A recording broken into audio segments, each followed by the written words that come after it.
Hi everyone! So we just wrapped up week 8 where we were talking about the literary stampede and also looking at how structural racism has caused the academic achievement gap. For me, these were great articles and lessons. A shout out to the first brave classmates who were the first to sign up to do lessons. But these were great for me to continue thinking about reading instruction and start thinking more deeply about writing instruction. And what felt like a more philosophical way. The Gallagher article on running with the literary stampede was personally challenging for me to think about how I need to be committed to doing this in my own life if I want to see my students doing it. So this week we'll be looking at some very practical writing strategies and ways of teaching writing instruction in the classroom. And I know that I feel more ready to dig into these strategies after knowing how important it is for students to be having intentional writing instruction the way it was discussed in the Gallagher article.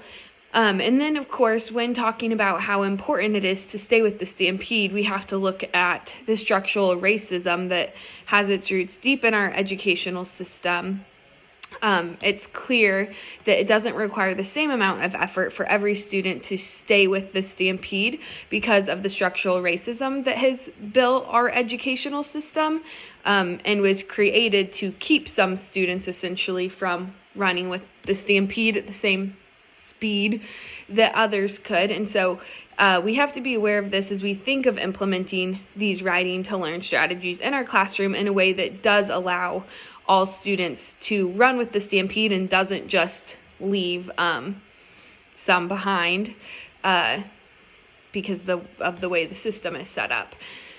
So Daniel's chapter 3 takes us through many quick write activities that we can do in our classrooms. So it's going to go into depth on various writing to learn strategies, and then we'll take a deeper look at how to use these in our specific content areas.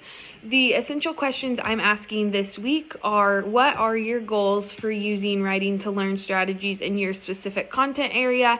And what is the relationship between reading and writing in your content area? So understanding how these two things interact in a way that we can make our reading and writing instruction very meaningful and not just busy work or something that doesn't actually result in retention or learning. So my goal for the end of the week is that students will be able to plan and implement various writing to learn strategies in their classrooms with intentionality, to feel comfortable doing that, to feel like you have a few practical tools in your tool belt for writing instruction, and then that students will be able to understand and express how reading and writing instruction impact one another in their classroom. So specific to the type of classroom you're going to have, this might look different through our different content areas.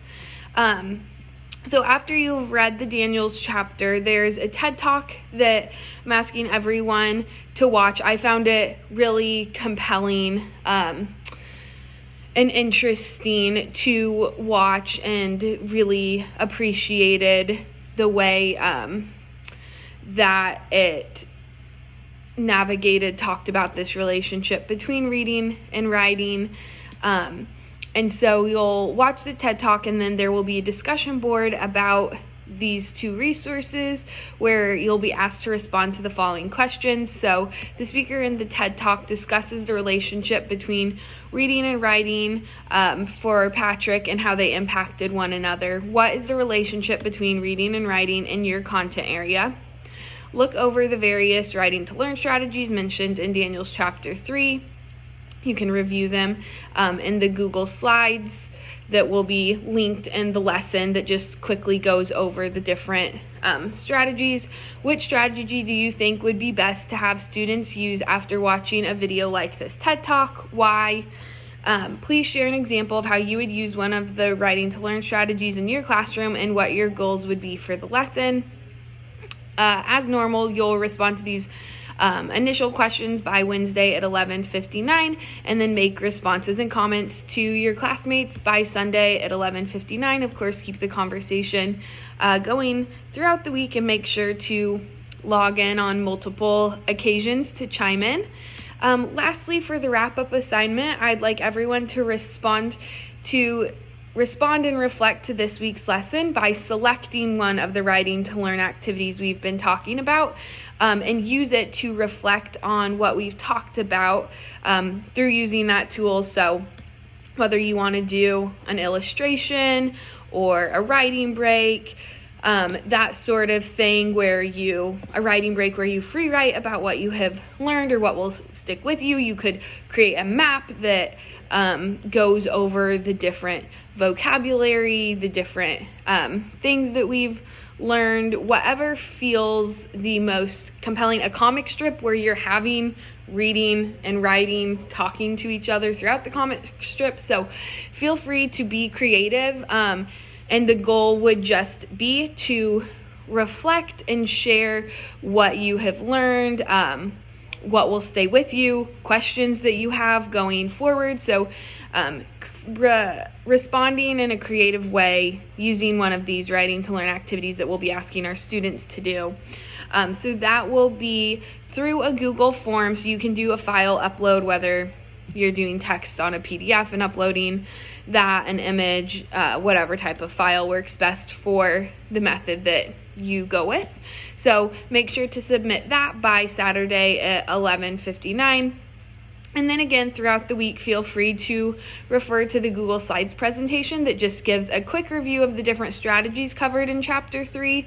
And of course, go back to the text for more details and examples and pictures. But I'm excited to dive into these writing to learn activities with you all this week. And please let me know if you have any questions.